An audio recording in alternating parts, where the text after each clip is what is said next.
Next command અહીંયા આપણે હવે પરિણામનું પાઇપિંગ કરવું એટલે કે મોર કમાન્ડનો ઉપયોગ કરવો. પાઇપ સાઇન અગાઉ મેં તમને કીધું તેમ શિફ્ટ કી અને એન્ટર કીની શિફ્ટ કીની ઉપર એન્ટર કીની બાજુમાં બેકસ્લેશ સાથે એક હોય છે, ડબલ ડોટ જેવું, ડબલ લીટી જેવું કટ કરેલી, એને શિફ્ટ સાથે તમે ઉપયોગમાં લ્યો એટલે પાઇપ સાઇન સીધી ઊભી લીટી બને છે. લખાણના પાનાને સ્ક્રીન પર દર્શાવતી વખતે એક સમયે એક પાનું દર્શાવાય તેવું કરવા મોર કમાન્ડ ઉપયોગમાં આવે છે. ઉદાહરણ તરીકે જો ઇન્ટ્રોડક્શન ડોટ ટેક્સ્ટ ફાઇલનું લખાણ એક જ સ્ક્રીનમાં સમાઈ જાય તેટલું ન હોય તો સ્ક્રીન પર ફાઇલનું લખાણ વાંચવું મુશ્કેલીભર્યું બને છે. જો મોર કમાન્ડનો ઉપયોગ કરવામાં આવે તો તે એક સમયે માત્ર એક જ પાનું દર્શાવે છે, પછી પાનું દર્શાવાય તે માટે આપણે કીબોર્ડની કોઈ પણ કી પ્રેસ કરી શકીએ છીએ. સામાન્ય રીતે અગાઉનું પાનું પ્રીવિયસ માટે બી એટલે કે બેક, ફોરવર્ડ માટે એફ નો ઉપયોગ કરવામાં અહીંયા આવે છે. અહીંયા કમાન્ડનો ઉપયોગ કર્યો છે ડોલર એટલે પ્રોમ્પ્ટ છે, more space introduction dot text. આ જ્યારે ઇન્ટ્રોડક્શન ડોટ ટેક્સ્ટ ફાઇલ દર્શાવવામાં આવશે ત્યારે જો એ 2 કે 3 પાનાની છે તો પહેલાં એક જ પાનું સ્ક્રીન ઉપર આવશે, ફર્સ્ટ પેજ, અને પછી તમે એને એફ કી પ્રેસ કરશો એટલે તમે નેક્સ્ટ પેજ અથવા તો કોઈ પણ કી પ્રેસ કરવાથી નેક્સ્ટ પેજ ઉપર જઈ શકાશે. વાત કરીએ બે ફાઇલોને સરખાવવાની. CMP comparison. CMP કમાન્ડ કોઈપણ પ્રકારની બે ફાઇલોની સરખામણી કરે છે અને તેના પરિણામને સ્ટાન્ડર્ડ આઉટપુટ સાધન એટલે કે આઉટપુટ ડિવાઇસ જે કાંઈ પણ હોય તેમાં રજૂ કરે છે.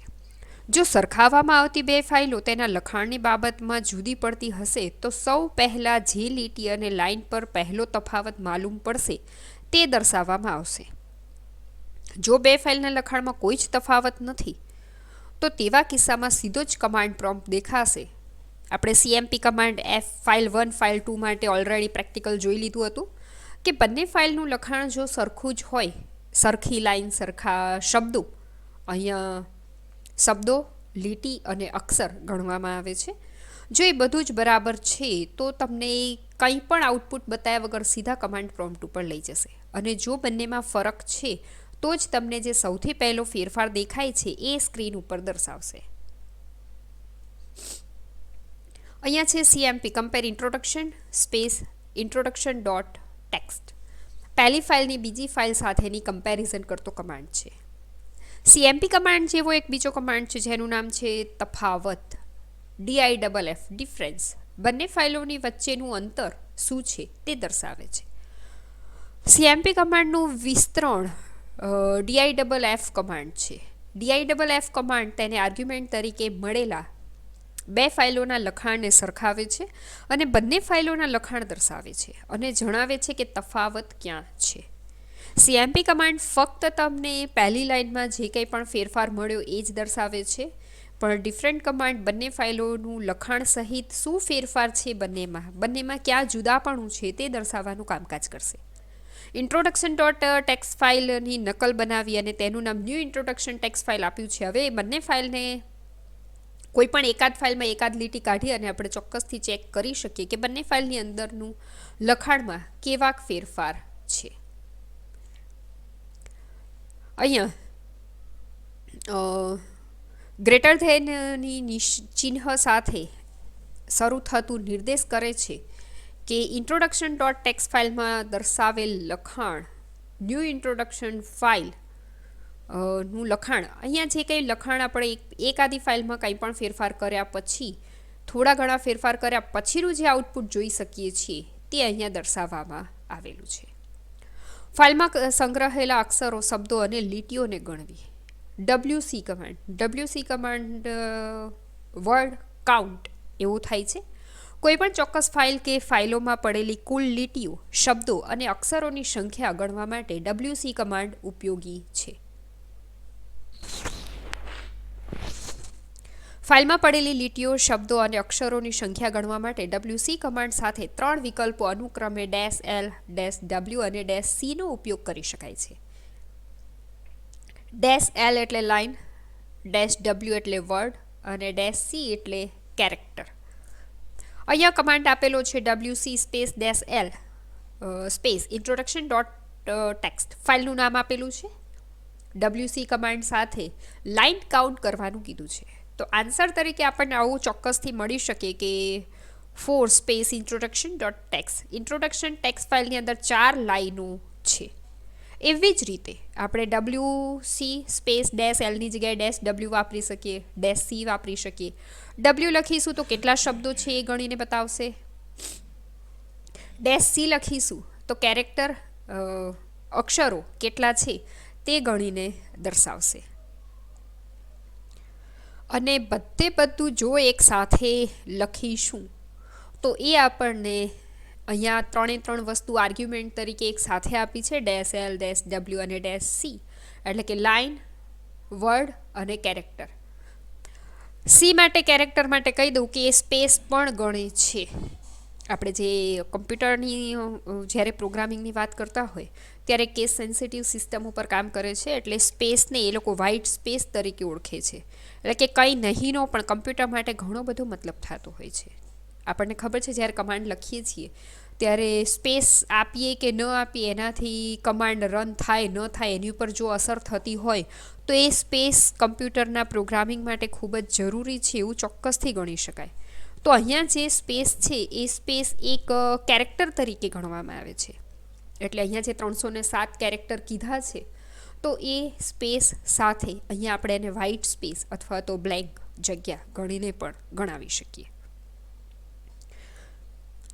ls સ્પેસ -l અહીંયા જે આઉટપુટ આવ્યું છે મેં તમને આવું પ્રેક્ટિકલી બતાવ્યું હતું કે પહેલો જો કેરેક્ટર ડેશ હોય તો એનો મતલબ એ ફાઇલ છે, અને પહેલો કેરેક્ટર જો એ ડી હોય તો એ શું છે, ડિરેક્ટરી છે. આર રીડની મંજૂરી, w રાઇટની મંજૂરી અને એક્સ એટલે કે એક્ઝિક્યુટેબલની મંજૂરી. આ ચાર્ટને બરોબર સમજી લેજો. અહીંયા નંબર આપેલા છે. દરેક માટે 3 વસ્તુ છે. Type of object, first character જે છે એ ટાઈપ ઓફ ઓબ્જેક્ટ બતાવે છે, એટલે કે એ ફાઇલ છે કે ડિરેક્ટરી છે અહીંયાથી જ નક્કી થઈ જાય છે. પહેલું કેરેક્ટર જો ખાલી છે તો ફાઇલ છે, પહેલા કેરેક્ટરમાં જો ડી લખેલું છે ઇટ મીન્સ એ ડાયરેક્ટરી છે. પછી છે બીજું કેરેક્ટર, ત્રીજું કેરેક્ટર અને ચોથું કેરેક્ટર. અહીંયા 3 પાર્ટ પાડેલા છે. પહેલું તો ઓબ્જેક્ટ માટે છે એને બાજુ પર મૂકીએ, પણ પછીના જે છે 6, 9 એને 3 વિભાગમાં વહેંચવામાં આવ્યા છે. 1, 2, 3, 1, 2, 3 અને 1, 2 અને 3. પહેલા જે 3 છે એ ઓનરની પરમિશન દર્શાવે છે. ઓનર એટલે જેણે ફાઇલ બનાવી છે એની માટે. બીજું જે છે ગ્રુપ પરમિશન.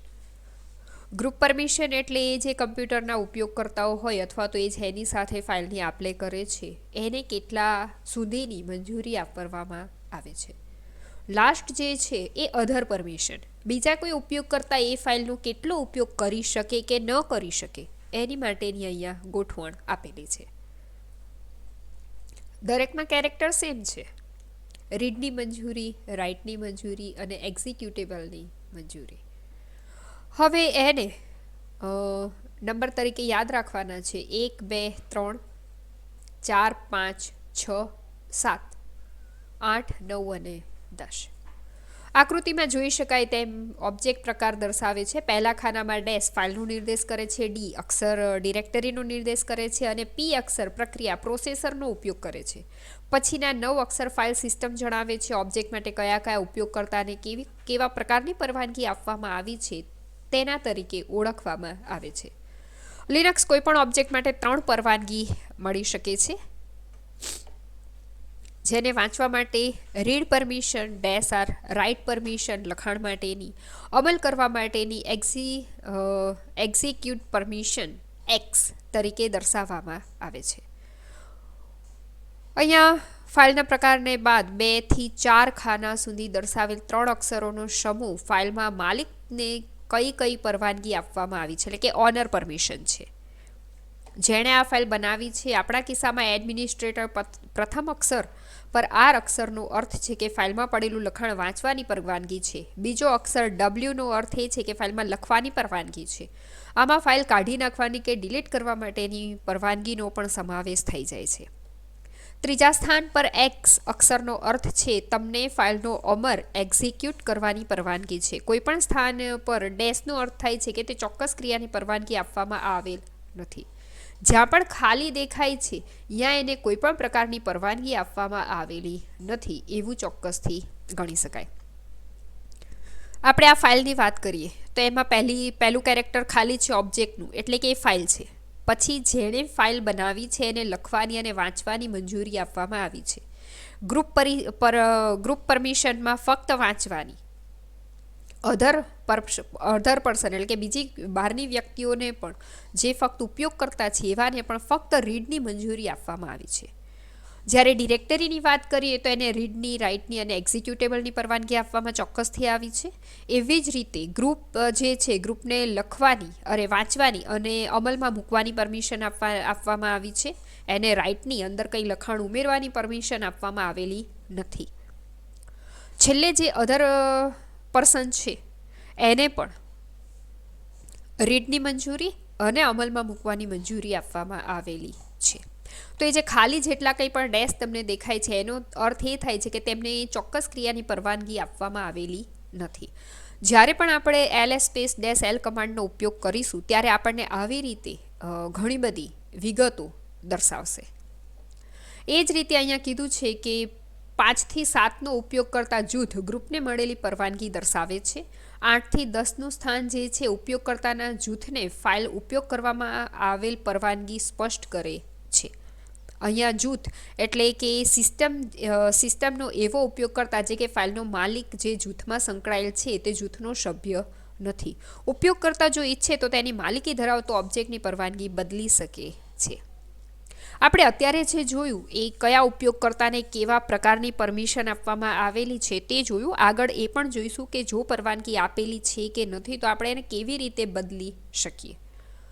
ફાઇલોની પરવાનગી અંક સ્વરૂપે પણ આપી શકાય છે. અંક સ્વરૂપે પરવાનગી દર્શાવવા આપણે અષ્ટઅંકી એટલે કે 8નો આધાર ધરાવતી સંખ્યા લેખન પદ્ધતિનો અહીંયા ઉપયોગ કરીએ છીએ. અષ્ટઅંકી સંખ્યા એક સાથે વાંચવાની, લખવાની અને અમલ કરવાની પરવાનગી ધરાવે છે. ઉદાહરણ તરીકે અહીંયા પરવાનગી અંક આપેલો છે 644 માં અંક 6 ઉપયોગકર્તાનો અધિકાર દર્શાવે છે. 4 જે છે જૂથના અધિકારો દર્શાવે છે અને અન્ય 4 અન્યના અધિકાર તરીકે રજૂ કરી શકે છે. જ્યારે પરવાનગી 0644 આપવામાં આવે ત્યારે માલિકને લખવાની અને વાંચવાની પરવાનગી, જૂથ અને અન્યને વાંચવાની પરવાનગી, આ રીતે તેનો અર્થઘટન કરવામાં આવે છે.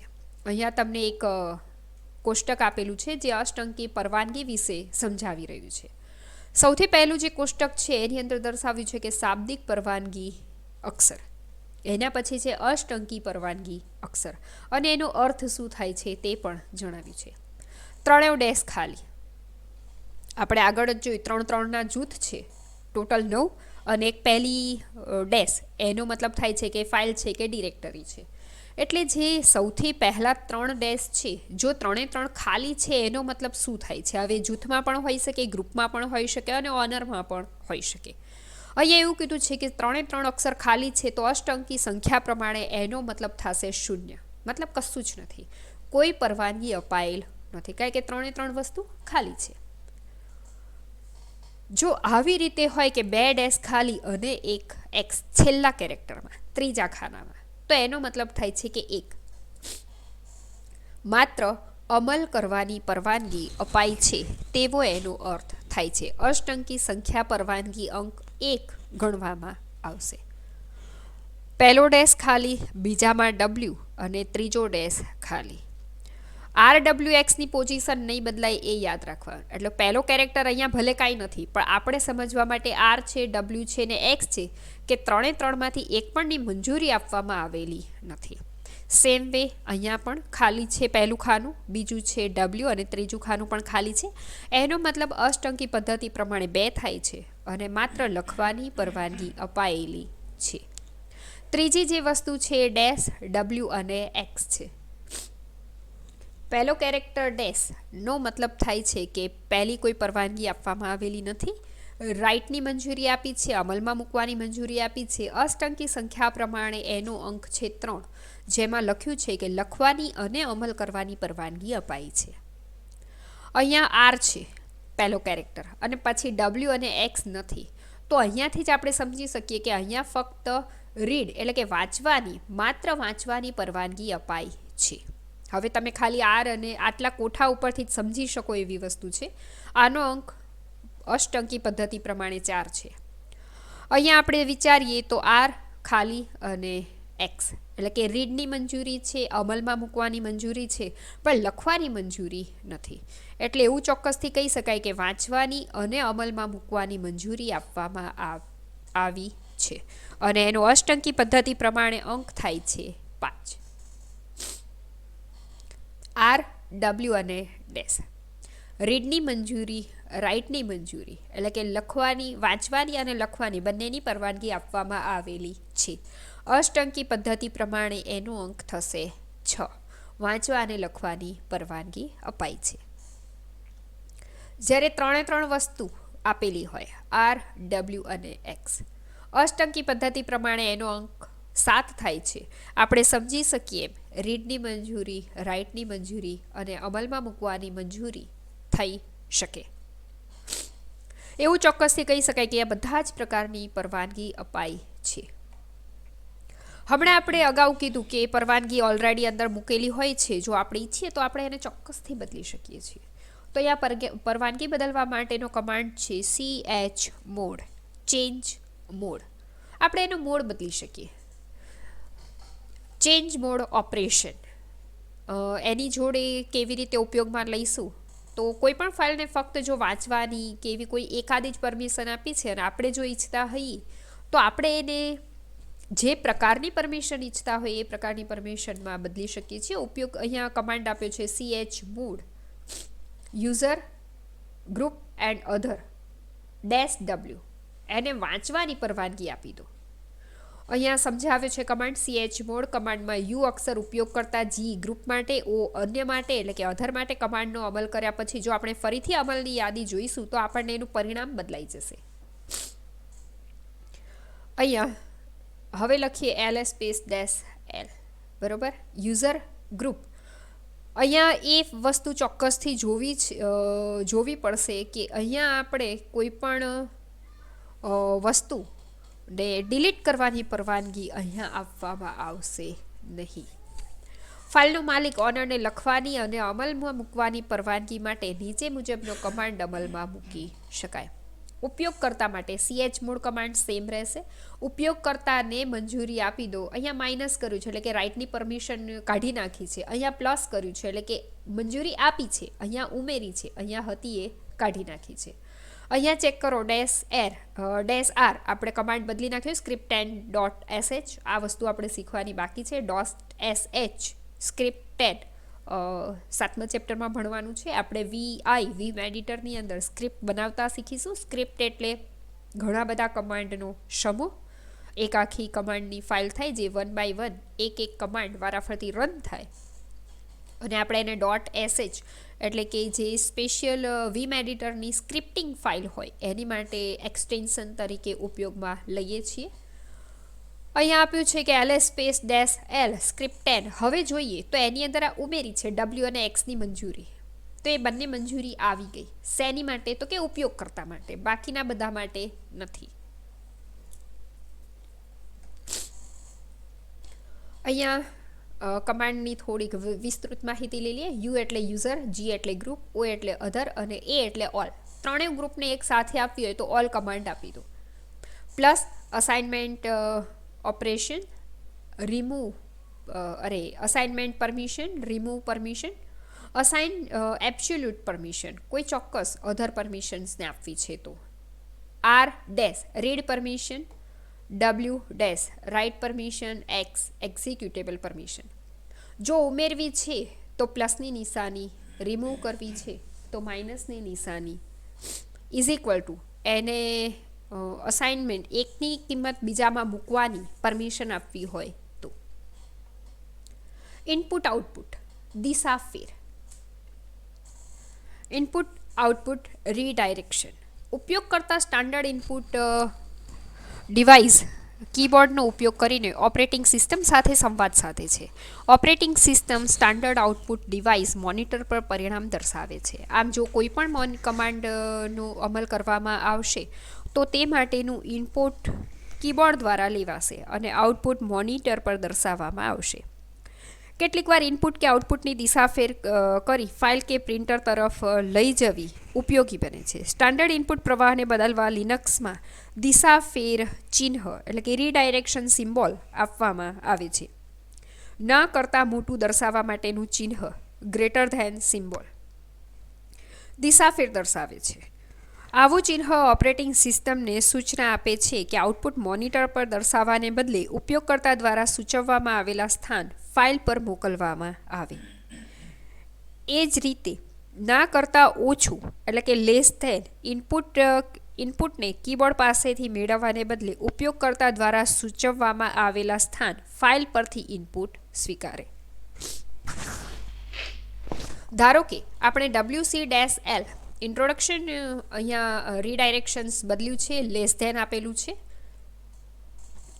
કમાન્ડનો ઉપયોગ કરીને ઓપરેટિંગ સિસ્ટમને કીબોર્ડને બદલે introduction.txt પરથી ઇનપુટ મેળવવાનું સૂચન આપીએ છીએ. એ જ રીતે ls અને ગ્રેટર ધેનની નિશાની મૂકી છે list.text. તો list.textમાં આપણું જે એલએસનું આઉટપુટ છે એને આપણે ક્યાં મૂકીએ છીએ? આઉટપુટને મોનિટર પર દર્શાવવાને બદલે list.txt નામની ફાઇલમાં મોકલવામાં આવશે. આઉટપુટની દિશાફેર કરવામાં આવશે ત્યારે પરિણામ મોનિટર પર દર્શાવવામાં આવશે નહીં. જો કે આઉટપુટ જોવા માટે આપણે cat list.txt કમાન્ડ આપી અને પરિણામને ચકાસવું પડે.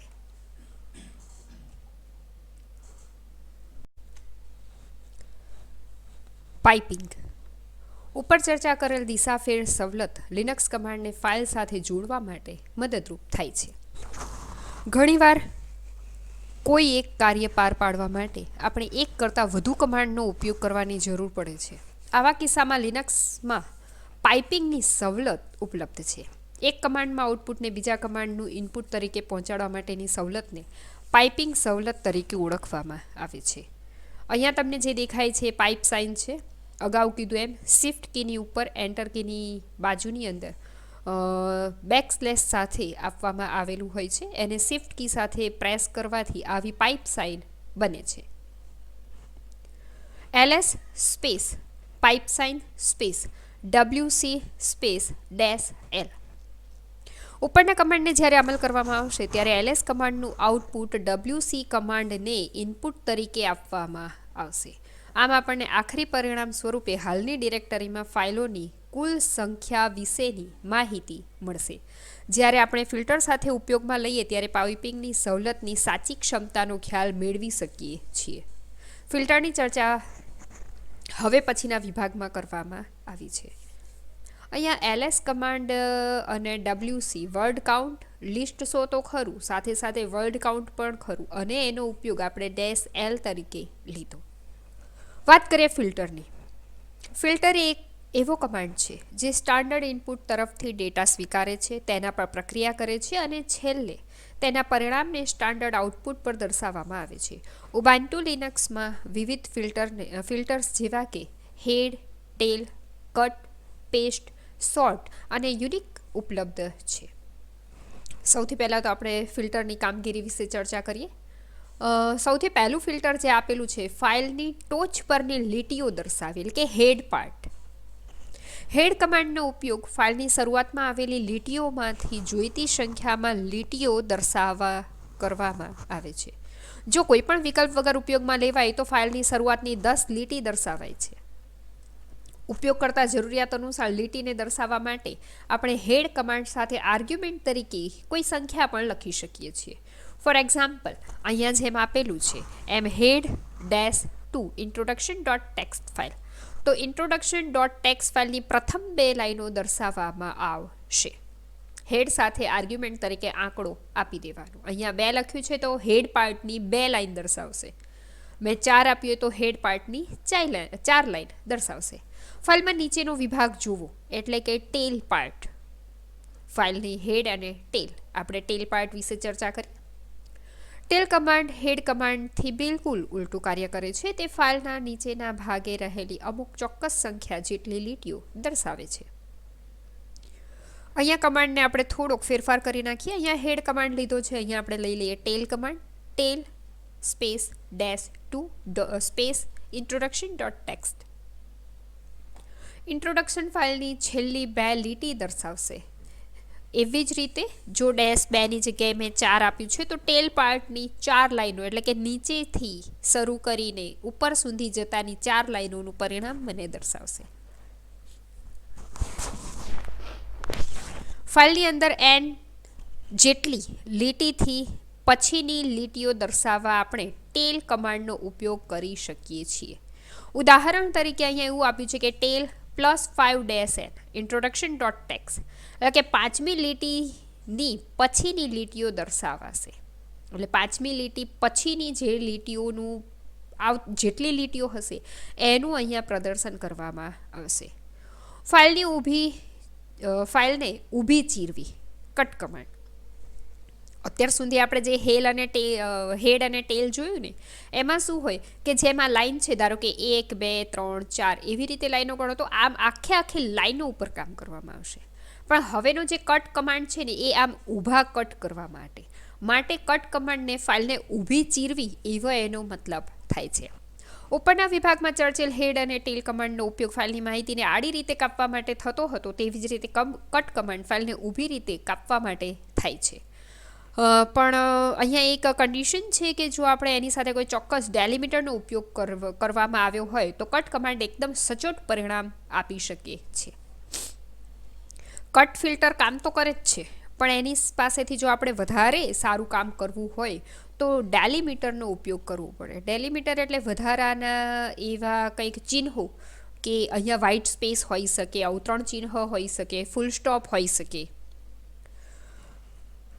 પહેલાં તો એક ફાઇલ બનાવવાનું કીધું છે. અહીંયા ફાઇલ કેવી રીતે બનાવવી છે તો cat_address.txt નામની એક ફાઇલ બનાવીએ. અહીંયા આંકડા લખેલા છે. અહીંયા કોઈ પણ એડ્રેસ લીધું છે તો અહીંયા એડ્રેસ વ્યક્તિનું નામ છે, સાથે એમના ફર્સ્ટ, મિડલ અને લાસ્ટ નેમ છે, એમનું એડ્રેસ છે અને પિનકોડ સહિત સંખ્યા આપેલી છે. આમ તમે ગણો તો આપણે એને શબ્દોમાં ગણી નાખીએ 1 2 3 4 5 6 7 8. આમાં નવું શું છે તો સ્પેસ તો આપી જ છે. સ્પેસ સાથે આપણે એને દરેક શબ્દો જ્યાં પૂરા થાય છે ત્યાં અવતરણ ચિહ્ન મૂકેલું છે. તો હવે આ ફાઇલને કટ કરવા માટે કમાન્ડનું કામ કરીએ. આવી કોઈ પણ અગાઉ આપણે પહેલાં તો ટેક્સ્ટ ફાઇલ તૈયાર કરી દેવાની. અક્ષરોને કાપવા માટે -c કેરેક્ટર કટ કરવા. ફાઇલની દરેક લીટીમાં ચોક્કસ અક્ષરોને મેળવવા -c વિકલ્પ સાથે કટ કમાન્ડનો ઉપયોગ કરવામાં આવે છે. અહીંયા જોઈએ કટ સ્પેસ -c કેરેક્ટર કાપે કેટલા 1-15 એટલે કે 1 થી 15 સુધીના address.txt. અહીંયા આઉટપુટ આપ્યું છે સૌથી પહેલું અહીંયા આખું આપી દીધું છે વૈદેહી સુધીનું, બરાબર. હવે આપણે જો એના કેરેક્ટર ગણીએ તો છે 1 2 3 4 5 6 7 8 9 10 11 અને 12. લખાણ તો 12 જ કેરેક્ટરનું થયું, પણ મેં તમને અગાઉ પણ કીધું કે કમ્પ્યુટરમાં પ્રોગ્રામિંગ માટે સ્પેસને વ્હાઇટ સ્પેસ તરીકે આપણે ખરેખર ગણવાની હોય છે. જ્યારે -c કમાન્ડ કેરેક્ટર કટ કરવાનું કે કેરેક્ટર કાઉન્ટ કરવાની વસ્તુ આવે ત્યારે સ્પેસને કમ્પ્યુટર અવગણશે નહીં. તો આપણે દરેક વસ્તુને ગણી અને આંકડો મેળવીએ. તો હવે ગણીએ તો 1 2 3 4 5 6 7 8 9 10 11 12 13 14 અને છેલ્લો અવતરણ ચિહ્ન પણ એટલે થઈ ગયા 15. તો અહીંયા 1 થી 15 સુધીનો આંકડો આપણને આપી દીધો. બીજું જોઈએ ફિલ્ટર કાપવા માટે -f. -c વિકલ્પમાં દર્શાવેલ સમસ્યાનો ઉકેલ લાવવા આપણે ડેલિમીટરનો ઉપયોગ કરી શકીએ. ડેલિમીટર દ્વારા છૂટી પાડેલી કિંમતોને કટ ફિલ્ટરનું અલગ ફિલ્ડ તરીકે ગણી શકીએ.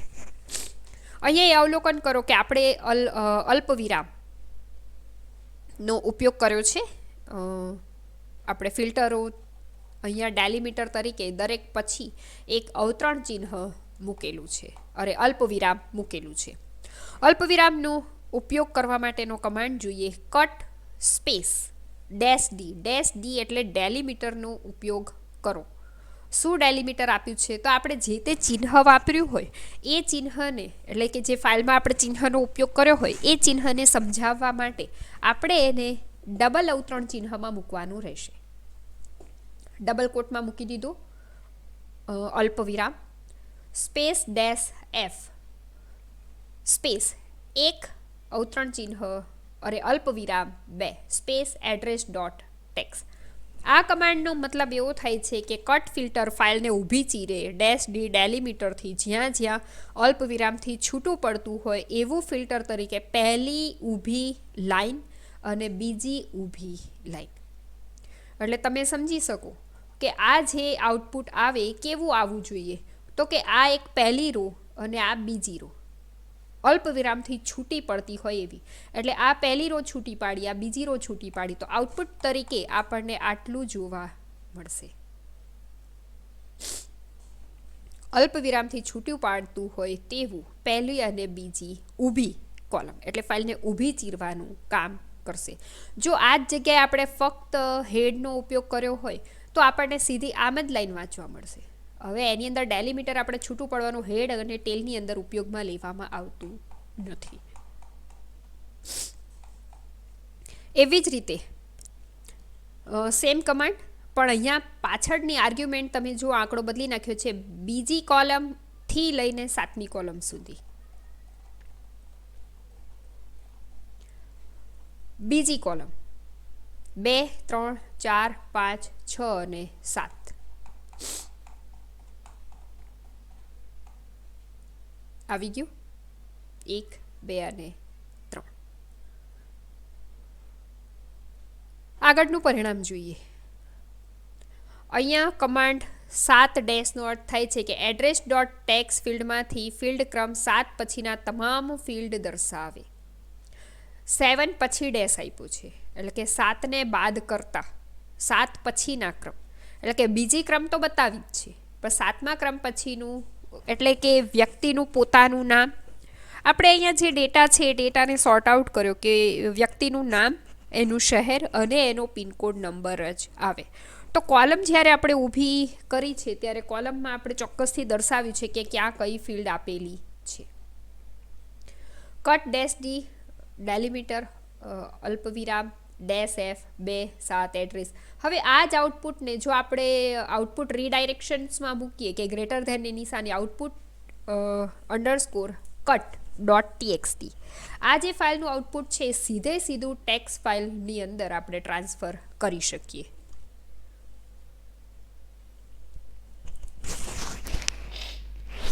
વાત કરીએ લખાણને જોડવાની. 2 ફાઇલોને પેસ્ટ કમાન્ડ દ્વારા ભેગી કરી શકાય. અહીંયા જેમ નોર્મલ કોપી અને પેસ્ટ હોય છે એ જ પ્રમાણે અહીંયા કામ કરશે. અહીંયા તો પહેલાં કટ કરવાનું કામ કર્યું. હવે એક જ સરખી સંખ્યામાં જો બંને ફાઇલો જેનું કામ કરવાનું છે પેસ્ટ કમાન્ડનું, એમાં એક વસ્તુ ખાસ ધ્યાન રાખો કે બંને ફાઇલોની લખાણની બંને ફાઇલમાં એક જ સરખી સંખ્યામાં લીટીઓ હોય અને બંને ફાઇલમાં એક જ સરખી સંખ્યામાં લીટીઓ નહીં હોય તો કદાચ પેસ્ટ કમાન્ડનું પરિણામ આપણી અપેક્ષા મુજબ ન મળી શકે એવું ચોક્કસથી બને. હવે આપણે સૌપ્રથમ તો કટ કમાન્ડનો ઉપયોગ part 1 text, part 2 dot text નામની 2 જુદી જુદી ફાઇલો બનાવીશું અને એને પેસ્ટનો ઉપયોગ કરીશું.